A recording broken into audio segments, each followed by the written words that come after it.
This is all about the song.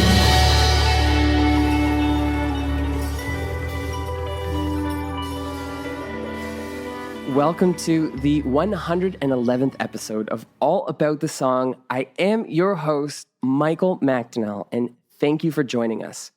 On the podcast today, we have the return of Dr. Draw. Eugene Draw is a wonderful violinist residing in Toronto. He's been playing throughout COVID over live streams, or as how he refers to it as love streams. He's been doing outdoor shows. He's played on a boat. He's done everything imaginable, unlike most artists are able to. I think it's just him. He's magnetic, and he has found a way to make his way through this pandemic, playing at a pretty regular clip. So we were really excited to get together with him and discuss what he has been up to lately. If you don't know Dr. Draw, he is an electronic house violinist, but he is just the consummate professional, an absolutely wonderful performer, a tremendous friend, and I guarantee that you will enjoy listening to this episode. And now a quick word from our friends and sponsors. Today we are brought to you by some sponsors, which is a very, very awesome scenario and situation to be in. Hailed Coffee, which is a fantastic coffee house in Toronto. They're located at Gerrard and Bay, just behind College Park. Their coffee is constantly among the top 10 coffee houses in Toronto. They have ground beans. They've got coffee you can purchase. There's chocolate. There's cookies. We've tried them all. They're really, really good. It is a really hard time, and winter is coming up, so they are doing online orders. So be sure to check out Hailed Coffee. We would like to say again, thank you so much to them for being a sponsor of All About the Song. Shop local, support those around you. Let's keep all the businesses open during this time. And especially if you are a coffee drinker, you've got to try Hailed. Thank you to Richard Atkin. He's a friend of the podcast, and we're working on a little bit of a secret project. But Richard is a person that we've met that has been really, he really wants to support the community, the artistic community in Canada. He himself has graduated from music production, and he works for an animation company. Rich is the founder and CEO of Flickly, which is a premier video animation studio.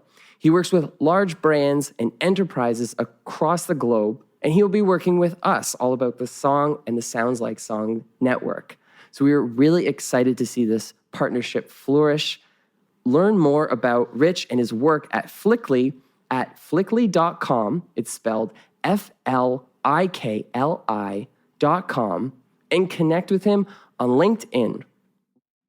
So here we are, episode 111 of All About the Song, featuring Dr. Draw.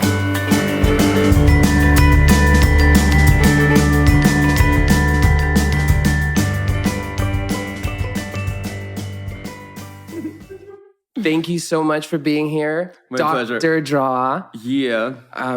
So I wanted to ask you right off the top. You did a wedding. You went to Calgary. Yeah. We're in COVID-19. Your schedule's been totally bamboozled. What was it like to travel and play a gig? A little bit more like you got start remembering stress a little bit because you're just like because all the uncertainties started attacking your head and you don't like people are wedding and get drunk, they get comfortable. Yes. And you got to keep your distance. You have to understand that we're still in a pandemic. Yeah. It's so you got to remind people there because everyone's just like, oh, I want to give you a hug and like wasted people. And you're like, no. Just keep a distance. But everything was really professional. Like everybody, like all the staff were respecting each other. It was pretty good. I had a really good time. It was in a polo club. Oh, wow. Beautiful place. And we had a double rainbow at the end of it. Absolutely gorgeous. So yeah, it was nice. Calgary is beautiful. How has it been so you've done the podcast before, and we did it with Satoshi and Jeff Antoine Cote. Yeah. At that point in time, you were playing like 100 plus 200 gigs a year. Yeah. And you've been on that clip for like 15 years or so. Yeah. So what's it been like to just just kind of ramp down, be really local and low key in terms of performances. Well, the thing is that like your personality doesn't go away even though pandemic's here. So my anxious self still remained. Right. So like, and to be honest, like it was nice not to gig for so long. Like I feel healthier. Yeah. I feel like much better, and now it taught me a lesson that I don't have to do 5 million shows a year. Right. Because it's a bit of like an insecure mindset where you're like, you gotta do it. You gotta do it. If you don't, then something bad's gonna happen. Now I can be a little bit more choosy and focus more on the product. Yeah. Because I haven't had an album out in like 4 years. So, and I've been every year saying like, oh, the album's coming out next season, and I haven't been able to do it. Mm-hmm. And before, like all my albums were rushed. Now I'm like, I'll take my time. Everything's gonna work out, and got a new concept figured out. I didn't even tell you about this yet. Oh, yeah, this concept's awesome. With the way that you've played, and what's been interesting since I started performing with you about a year and a half ago, what I've come to learn as other musicians have joined us or played certain songs is there's a bit of a Dr. Draw program in a sense, so that you can adapt to playing with, a beatboxer, a DJ, 3-piece, 4-piece, 16-piece, 32-piece. You know, I've seen you do unbelievable things, and it seems like everyone knows the program. Yeah. Which is got to be, that's just a testament. But like that just kind of shows that you've been doing this for so long that everyone just knows when you're playing with Dr. Draw. Exactly. Like, this is what we're doing. Yeah. It's true. But to be honest, it's like, yeah, that's a really good point. Is to build that community, it took a long, long time. Yeah. Because I remember like the first, I didn't know how a band functioned for like 5 years when I started playing. Because I played with a drummer mostly. We used to go busk on the street, like perform all the time. And then with a rapper. Right. So that was like my basis. And then with all these different bands. But to build like a foundation took about 5 years, I think. And then it started working. Because then you had enough repertoire and a groove and so on and so on. Yeah, it's true. I never thought of that actually. It's really cool. And I think that there's also like a meeting in the middle because you work with such talented musicians. But when I did the podcast with Colin Gibson, for example, he just showed up and put his amp beside mine and said, I'm Colin, I'm Mike. And then I didn't know if he knew the songs, and it turned out that he knew them way better than I did. And, nice. But it's been a situation where like people can just walk in and they just pick up an instrument and you'll play a set with someone you don't know yet. Exactly. That's been so cool. But that obviously takes a long time to develop. Absolutely. But there's also been like weird situations. I remember this one instance where in Montreal, for example, my drummer couldn't make a gig and told me like really last minute. And some random drummer we found was just like joined in. And I'm like, this is a huge show. It's like Saint Jean-Baptiste Day, thousands of people, like massive events downtown Montreal. And he played everything pretty much flawlessly without knowing any of the material. Oh my God. For like I have no idea how he functioned. And he was just spinning, and I've never seen this guy since. It's just like, he was so silly. He was just drinking his beer, like on the stage, like throwing sticks in the air, doing all this crazy stuff. It was amazing. And then, so there are like instances where people are just like showing up, and for some reason, so it shows you that this music is a little biological. It's like a little bit like engraved. It's simple. It is, but I think the other thing that's very interesting about your performance is that even if the band were to rehearse 7 songs, we may play 3. Exactly. And you may just feel the room and go for it. And you just hope that the band, and they support it. Exactly. And then you just do your thing. And it's been really interesting because most of the projects that at least I've worked on have been very scripted. Yeah. Like everything is very, you stick to the set list. You don't flip around songs. Absolutely. If you do, it was an accident. Yeah. So then you just play the one you missed. Whereas with this band, it's just so different. Yeah. But that's true. Now, did you, like, when you first started playing with other artists, did you have any semblance of form or how you wanted to go? No, it started like this from the very beginning. Because it started with, like, as I said, mostly improvisational, format. And then when songs started to get introduced and I started using backing tracks, the band's like, so it took about a few years just to get acquainted with the material we wrote at the time. So I was like 20, 21. And then all the improvisation came back. Right. So there was a few years to establish like a sound. We had like my first band, I think we had 10 songs that we knew well. Mm-hmm. Half of them were done to track because we're like an electronic-y band and everything. And then over the time that started to break down, like I said. So we started improvising on songs, extending them to like 10-minute, 12-minute versions. And that's basically how it is now. Yeah. But there was a time where things were kind of organized, but then there'll be in between parts, because for me, it's like the most important thing is to get into a trend.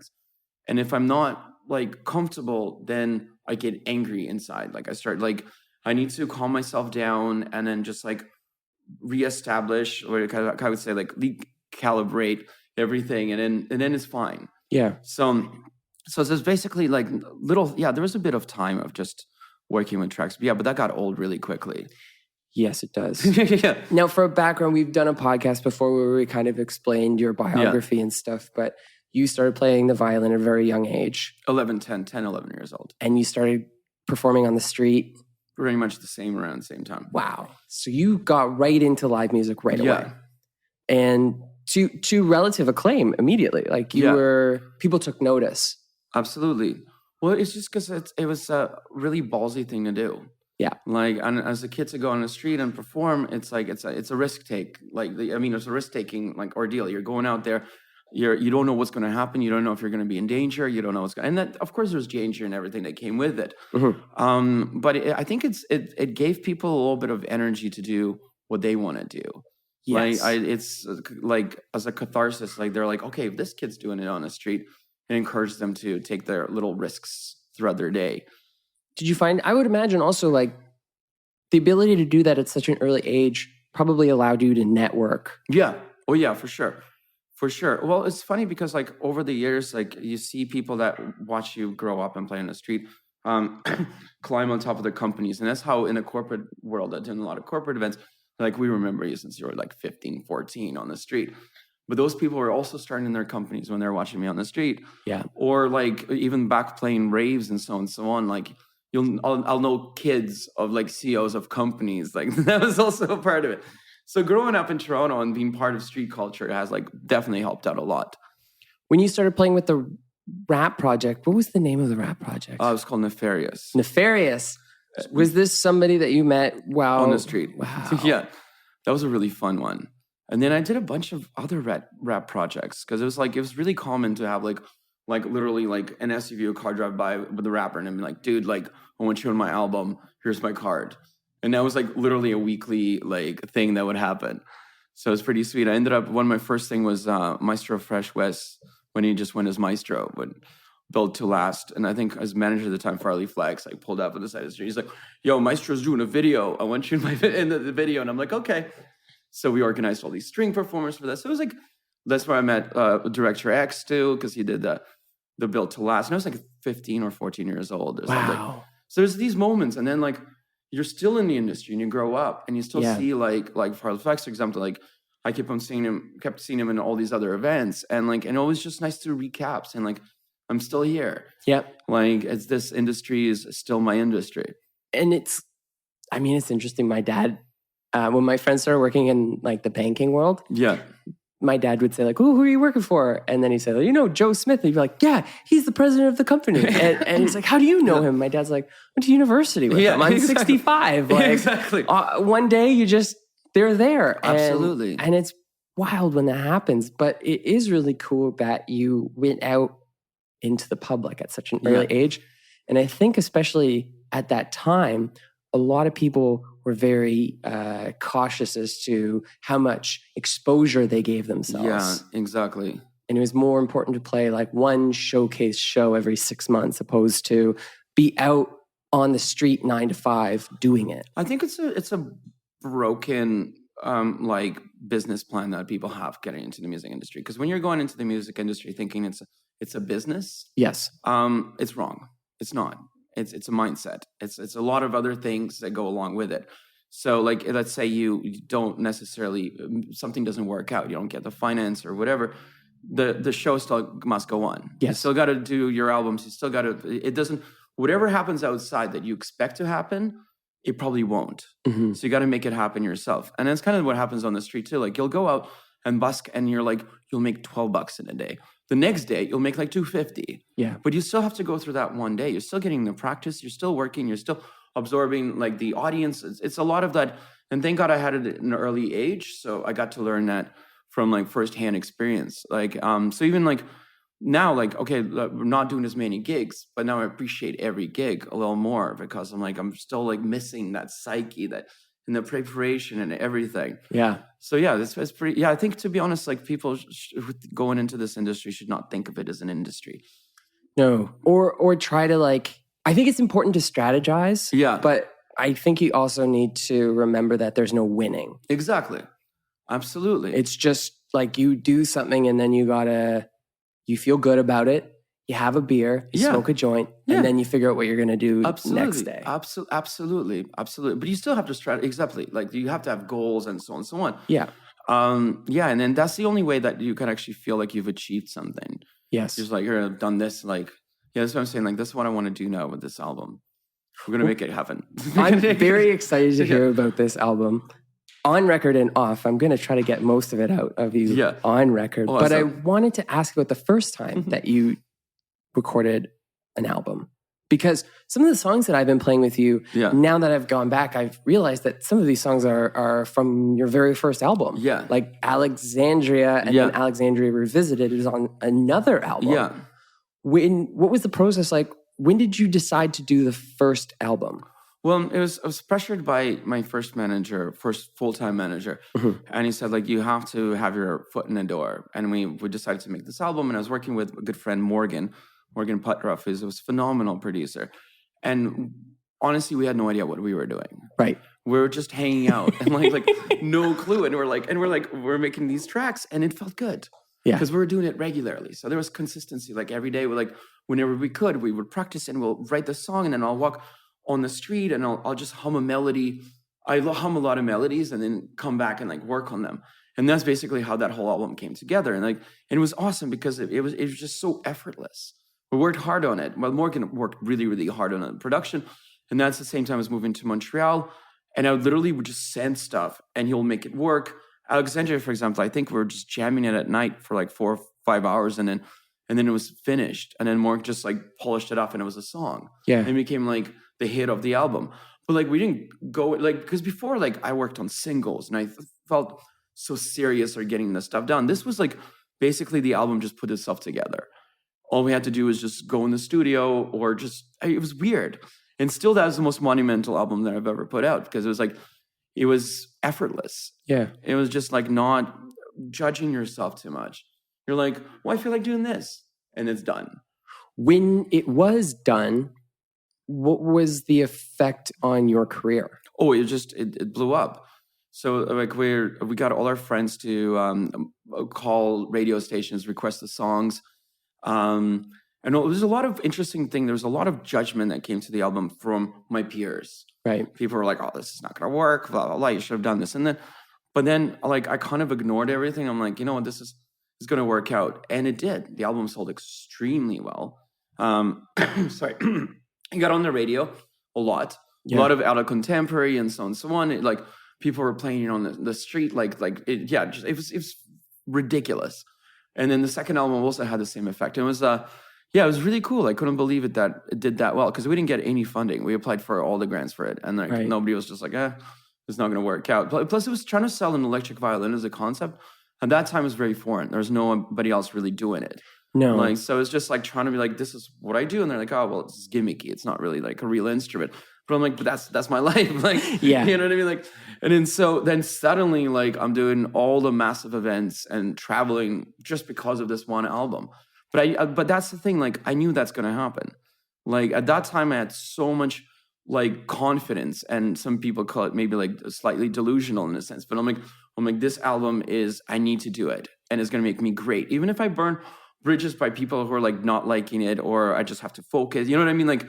It came out and it did exactly what I wanted to do. And that's fantastic. And the other thing too about people's opinion about things is that sometimes they're saying something that they think you need to know. Exactly. But you got to take it like a grain of salt. If somebody's like, I don't know about this, that, you just got to go, okay, yeah, sure. If that's how Absolutely. you feel, that's how you feel. But I feel that I need to do this regardless. absolutely. And if you don't, you might just be sitting on 12 tracks for a decade. Absolutely. Or the other thing too is that you take everyone's advice and lose what you're trying to do. Yeah, absolutely. You're absolutely right. Yeah, everyone's got opinion. I think it just has to be honest and it has to be fun. Yeah. Because I've done a few albums that weren't as fun making, and I'm not really like keen on those. Like sometimes they're just like when it's like just when it's supposed to be like, oh, I got the studio time and I got to finish all this in the studio time. I think this is one. This is kind of like with the new album. That's where we're coming back to. Like, so what is the concept of this new album? well, the concept that there is no concept. It's gonna be like organized in a way that kind of the first like basically track to track basis, and like kind of the idea is what was it? Katrina said.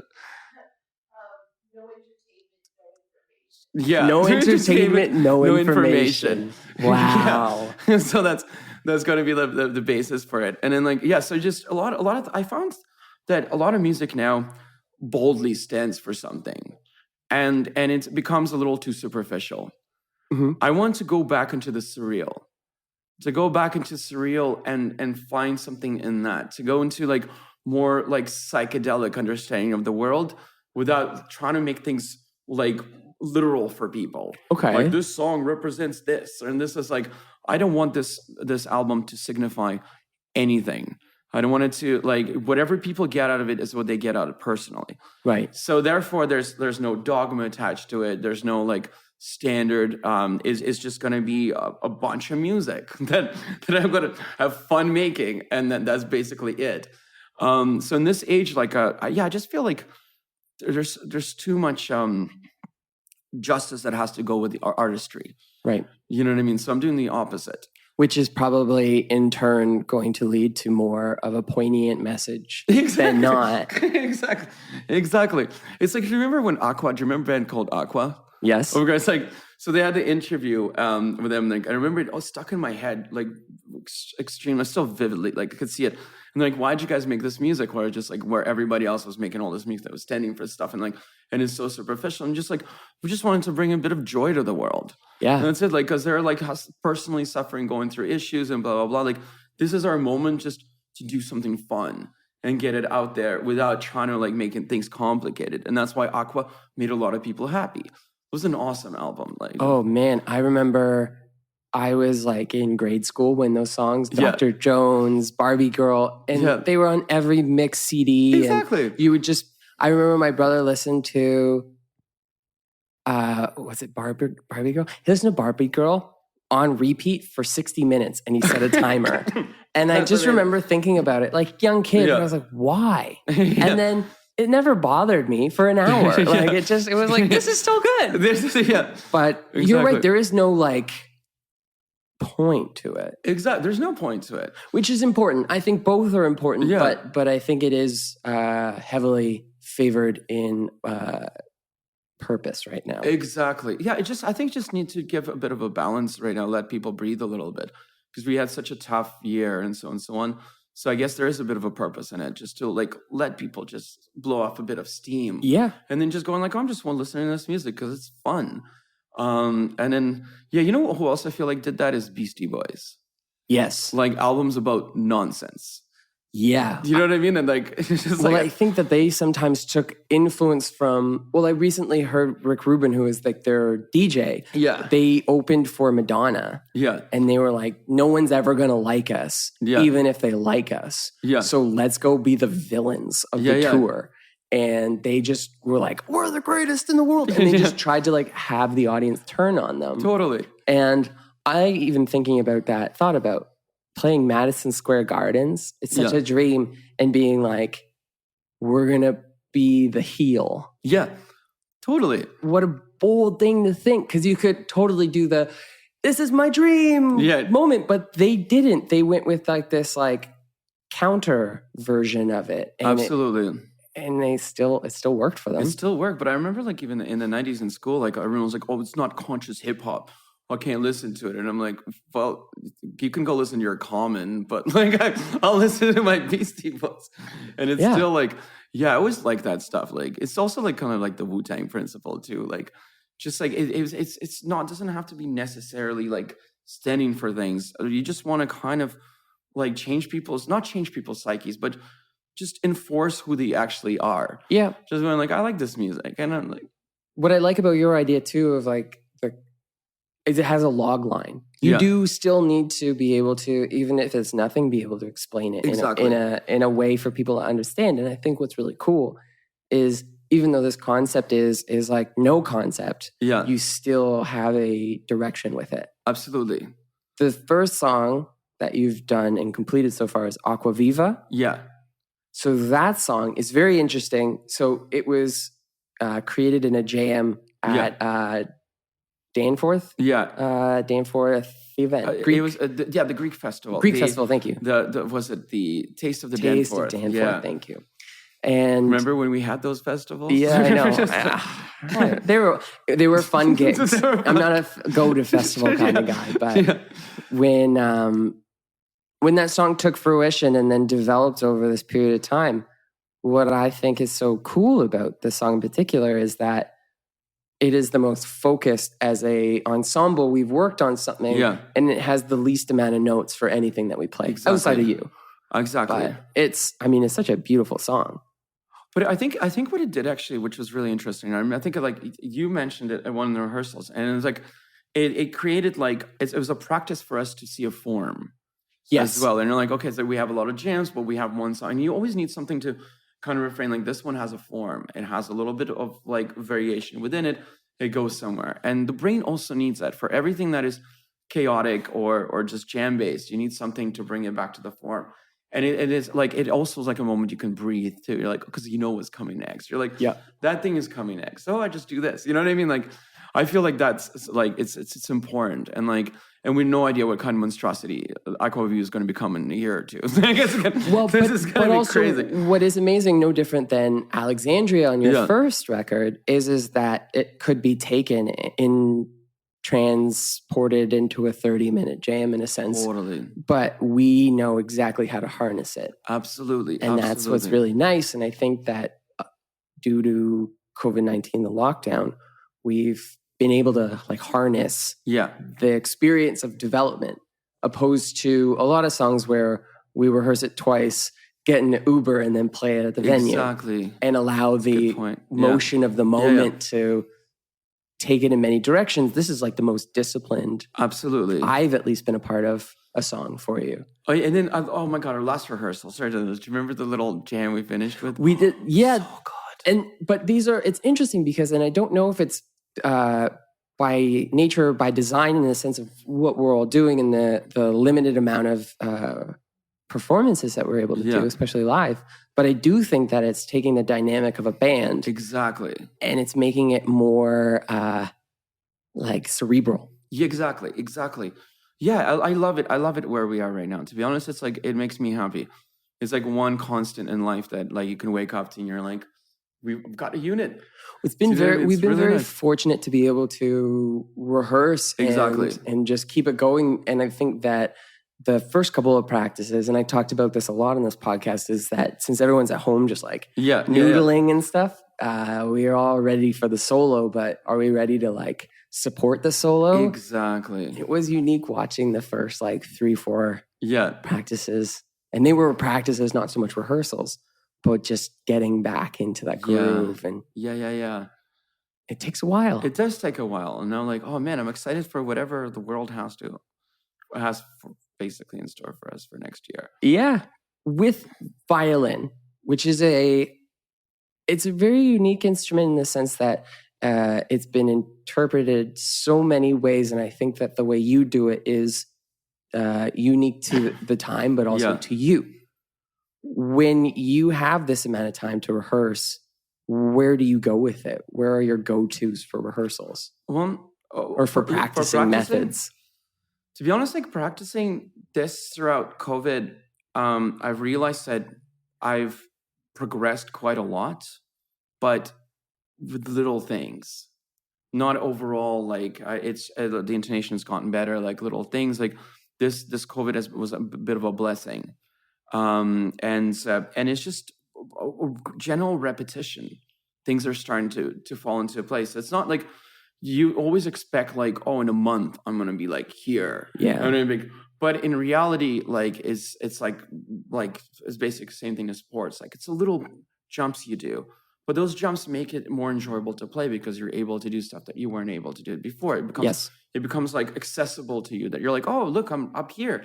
You're like, and then I'm so used to just doing like 2-3 different keys and then just like limits. Now I'm like have bigger palette to access. Like it's a lot more fun, but it's not crazy jumps. And that also made me realize that too. It's like you can't expect the impossible, but you can be happy about the little gains that you do technically. Because then you're like, oh man, I could like, this is really awesome. I couldn't do this like 4 or 5 months ago because I just played lots of gigs before that. And practicing is like, gigs are important, but practicing is probably even more important than playing 30 gigs a month. Yeah. Like even if you do 3-4 days a week that you're practicing, you put in your solid hours, even like 2 days a week, that's already massive progress. But when you're gigging all the time, you're repeating the same mistakes. You're like, so it's been very, very beneficial. I used to remember there were a lot of people, and I think this advice was given and it was correct for the circumstance, but that a gig is like 10 practices. Yeah. And it's true until it isn't. Yeah, absolutely. Because there is an element of like becoming a show person, becoming flamboyant, being no pun intended, a draw. Yeah. But after a while, it's like, okay, so I got them. Yeah. Now what? Absolutely. But to be honest, like I knew that from the beginning because I remember a lot of musicians were saying like, oh, I just gig. I don't practice. Right. But then some musicians that I was working with, I've saw their discipline and how much they actually practiced. And it took me years because I didn't practice for the longest time. And now I'm like, oh man, I missed out on so much. Yeah. But I'm sure that there is somebody at home who's practiced like every day who would watch your schedule and the travel that you did and the experiences and go, I've missed out on a lot. It's true. But you're absolutely right. But I mean, like this summer, I got a chance to catch up on so much stuff. Yes. Like next year is going to be ridiculous. Like my hand's going to be flying like crazy. Like this stuff. Like also like I realized that like certain stuff like your body changes and stuff like my right hand needs a lot of work now. Yeah. Because there's a lot of like technique things that would make my playing way better, but that I need to focus on. You also realize how much instruction you need. And like so now like with all the Instagram stuff, I'm watching all these like Instagram teachers doing little stuff. So that's actually helped out a lot. Seeing a lot of pointers because people are making careers of it right now. Yes, they are. And it's really nice to watch someone who's like, their job is sitting at home and practicing all day. They're not performing. No. But they're figuring out little technique things. And I'm like, that's your purpose for me. Like, I'm just like, so it's really awesome. I think it's cool too with the violin having such a classical structure. Yeah. There is so much math. Oh, totally. That's added in. I feel like bass is, you can also read sheet music but groove is applied through experience in a sense. Absolutely. And I am sometimes envious. Well, I'm envious of the violin because you could fit in a backpack. It's true. Let's get you a viola. Oh my, no, no, thank you. I wanted to ask though about the effects because the effects that you use are definitely not, there's a lot of people that, especially more in the guitar world, that rely on their effects to create character. Yeah. And your character is totally within your fingers. Yeah. That being said, you've come across a couple of pedals that have really like developed your sound. And without giving secrets away, how was that application? And was there a process into getting to the desired sound that you have now? Your signature sound, if I could say? It happened with my first violin. So when I bought my first electric violin, which was a 5-string Zeta back in the day, and I had a pedal board that I bought, like it was a cheap Zoom pedal that had multi-pedals. And then that time, like I liked heavy reverb and heavy distortion. Right. That was a combination of that. And then I grew out of that pedal. Like it was just a thing. Then I moved on to playing Yamaha electric violins. And it came with a bit of its own reverb on the thing. And it was a really nice sound, but it was still harsh. And a lot of I found there's too much harshness in the instrument. So I found reverb gives too much distance. Yeah. So I found the delay works better because it gives you kind of what you want out of reverb, and it just softens the sound. Because the violin is basically in the same range as the human voice, and it's when you're blasted with someone yelling in your face, it can hurt your ears, it can hurt your head. Mm-hmm. It's an obnoxious instrument. So you kind of need to pardon me, that's okay. so there's always this desire to get a better sound. And I remember just going to Steve's music shop at the time and picking up it was some random, I don't think even the store exists on Queen Street.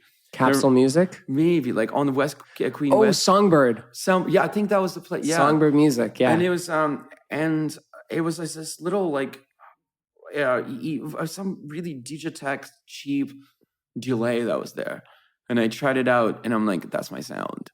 And then I tried distortion. I hate distortion on the violin. Yeah. And then so it basically became something of a pedal that I would attract an audience and rather push an audience away. Yeah. So and then I found out that I don't like high tones on the violin, and violinists prefer to be in a high register. For me, it just drives me crazy. It's good for effect. Yeah. But to play all tracks like that, it's just that's not my thing. It's impressive. It's annoying too.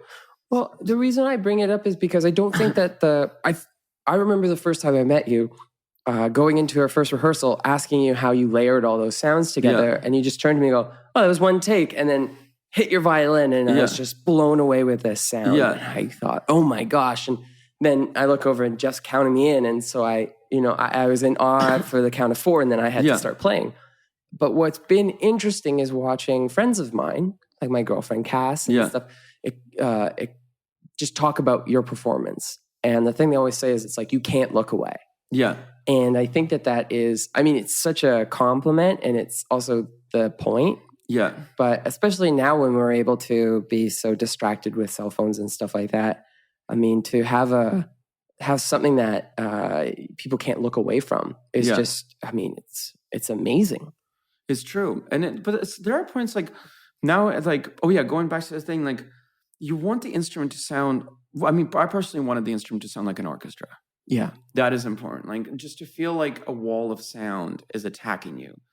And then, because then we're all this big monumental train just plowing into the audience. And then it's that's my favorite moments, when we're just this big, you know what I mean? This thing that's just rolling through, and the details, notes are kind of getting lost here and there, but it's pushing through. And then I finally found a sound. I found it 5-6 years ago to exactly do that. It's just huge. I think it's just it's so unique, but it sets you apart. But the discipline of your knowledge of the instrument and the time that you've put into it backs it up. So you're not just creating effects. Exactly. Yeah, just not because there's pedals that you can hit that people be like, whoa, that's so impressive. And the edge in U2 is incredible, and the point of the way that he plays is with the effects. Yeah. But you've married the two, which is a really cool thing. You. Appreciate that. Yeah, it's really awesome. And when you do play with a band, even though you sound like a band on your own, it's not overwhelming to anything else. Exactly. But it's also I found this recently. I just love grooves. I think that's where we're coming to now. Even as the band too, we're grooving. Yeah. And that's and then even this weekend I was in Calgary. I was working with a violinist, and it was nice to kind of sit back and provide a groove for somebody, because you're listening to things, you're picking up on what other people are doing. It's such a nice conversation. You know what I mean? And then I think that was my goal 3-4 years ago. I'm how do I groove more to support other people and to put things together? And it's coming to it now. Finally, it's working out. Because I've always been a soloist, and always and watching my old videos, I'm just just running through things and hoping that everyone can support it. And now it's I can actually pull back a little bit and be supporting part of the band as well. Absolutely. And guitar, Colin Gibson on guitar, Krill Fondler on accordion. There are two people that have been uniquely tasked and extremely available to hear when you take a foot off the pedal and they just step in. Exactly. And it's so, I mean, it's very harmonious, but I think too, it's that time that we've spent and developed. Absolutely. And all those, minute by minute of rehearsal and stuff is what leads to that. Absolutely. And another thing to add, this thing, that's cool. This is amazing.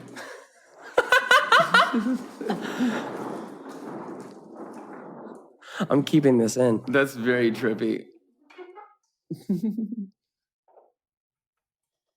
Nice. Wow, that's awesome. That was really nice. And the sound was really nice. It was just like this flowing, like, sea sound. Oh, man. You know what is also really cool? I realized that. Like, a lot of, like, in the violin world, probably in the same as any other, like, a lot of our exercises come not from just educators, but from violinists in the past that made their own exercises to enforce their playing. Mm-hmm. Like, or just to, and after the summer, I have a little bit of my own pages that I can give to other violinists that worked for me. And it's starting to come into that right now after doing like numerous the same nonsense I've been practicing all summer. Like I found little things that I can like give violinists and be like, this works. This is really nice for a warm up. Because because now you want to not just have like right hand, left hand. You want to put your left hand, right hand, and also rhythmic exercises together. It's becoming these little combos. It's really dope. It begins as mathematic. We had a drummer on, I think, 3 episodes ago, Mike Sleeth, who talked about a like 1, 2, 3, 4 with one hand and 1, 2, 3, 1. Yeah. And going back and forth. Yeah. And same with the violin, same with bass, same with guitar. Like when you're able to get your 2 hands working together almost mathematically, all of a sudden you can express yourself creatively with this new technique. Exactly. You're absolutely right. Well, this is awesome. Yeah.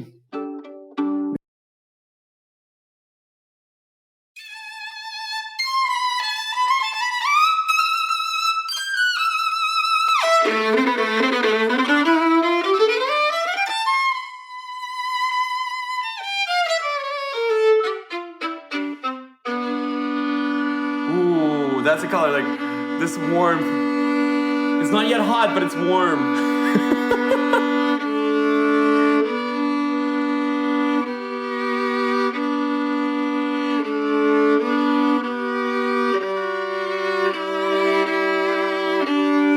There we go, we got it.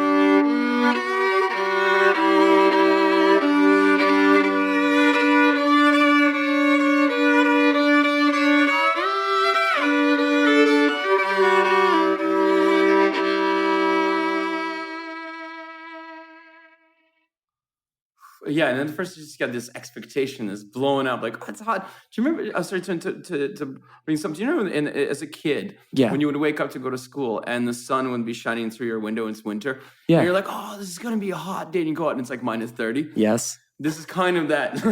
Yeah, you want it to be like, but you're still like, oh, I should have brought a sweater. Exactly.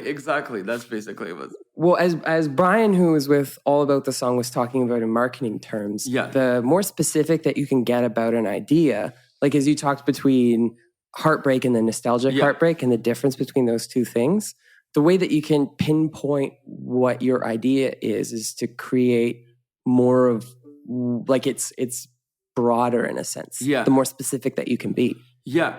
And then it's like, it's basically because it is poetic. Yeah. And that's what we're always going to fall into. Like, there might be no words, no lyrics attached to it, but the clarity of the idea. That's like why symphonies are really powerful. Yes. Do you know what I mean? Like, and it could be 3 notes, but those 3 notes will say so much. Like, yeah, it's funny how like orchestration is such a beautiful key to create color. Yes. And then put people's minds like that. So that's why I love the Romantic era for music. Romantic era was beautiful because it was poetic. We got into nature and so on and so on. And comes 20th century and our nature is getting bombarded. Well, and also I think as you talked about with the idea of an album that's not poignant or doesn't exactly have to have something very specific to say about it, you're bringing the listener back to imagining how or seeing the colors that you're drawing from, opposed to being said, this is a protest song about this, this, and that. Absolutely. Now you're saying, and it needs to maybe once it's done, you can draw out like this is this feeling. Absolutely. But you the listener take it to where you want to. Absolutely. It's funny, like the first thing that comes to my mind right now, since you've said that, is like landscaping. Yeah. Like we're creating a landscape that is surrounding us at this moment.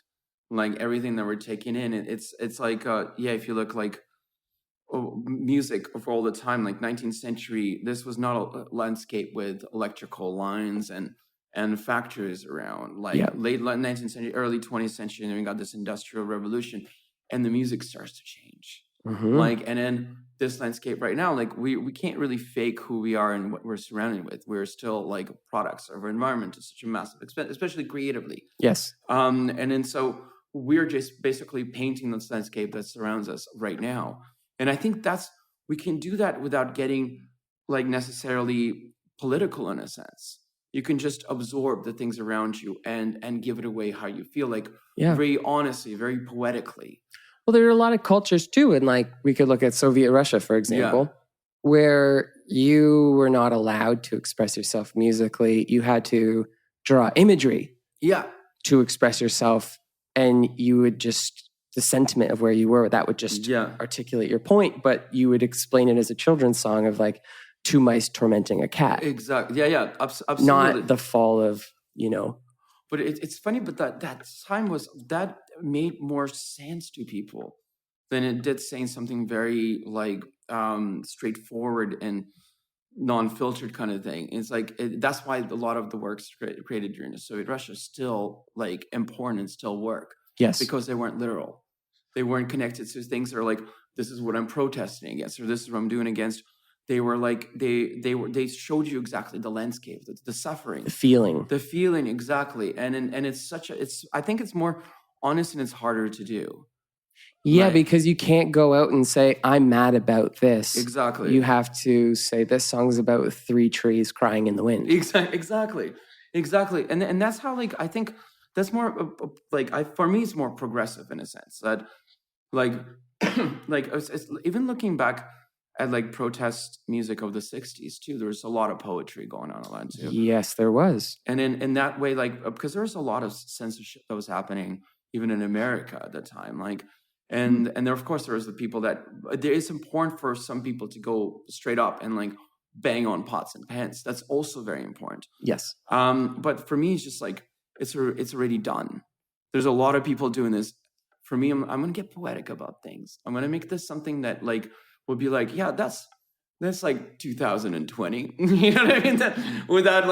That is definitely 2020. Like I want people to like go, and that's kind of like the idea like of what we've experienced.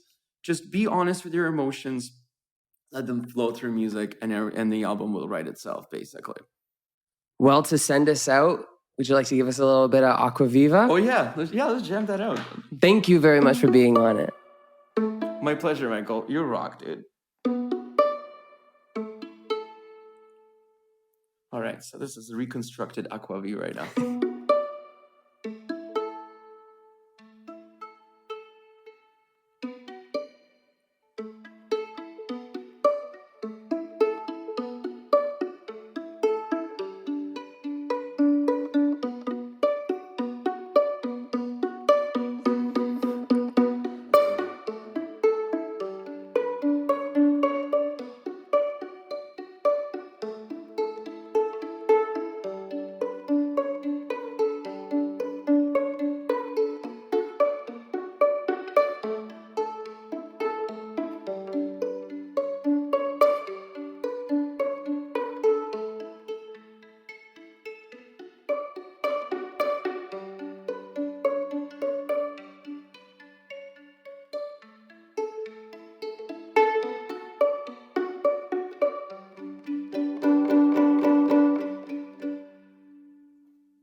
I'd like to thank Dr. Draw for being on the podcast. If you have any questions, comments, or a suggestion for a guest you'd like to hear on the podcast, send us an email, allaboutthesongpodcast@gmail.com. We are on Apple Music, Spotify, Google Music Play for audio. We are on YouTube for video. Wherever you're listening or watching, please like and subscribe, rate and review, send us a comment. It goes a long way and we'd appreciate hearing from you. Dr. Draw has all sorts of live performances online. Do yourselves a favor. I'm in the band and I still do it. I just watch all of these different performances. He's doing live streams on Facebook and Instagram. Do whatever you can to support this artist. It's really hard out there, and this guy's making a serious go of it. So for Eugene Draw, I'm Michael McDonnell. Episode 111 is in the books. Thank you for watching. We'll see you again next week.